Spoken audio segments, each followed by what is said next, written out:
नमस्कार मित्रांनो, लग्नानंतर होईलच प्रेम या मालिकेच्या पुढील भागामध्ये आपल्याला बघायला मिळणार आहे की काव्या आता मानिनीला म्हणते की तुम्ही तुमच्या मुलाच्या बायकोशी चांगलं वागताय, कारण तिने पार बरा व्हावा यासाठी जरा का होईना कष्ट केलेत, पण काव्या देशमुखांशी चांगलं वागत नाहीये.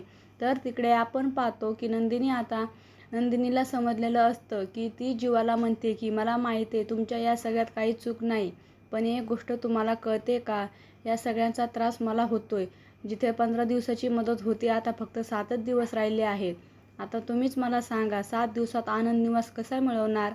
तर इकडे आता काव्या मानिनीला म्हणते की तुम्हाला त्या मुलांचे तोंड ऐकायचं होतं ना, की आमचे अफेअर आहे की नाही.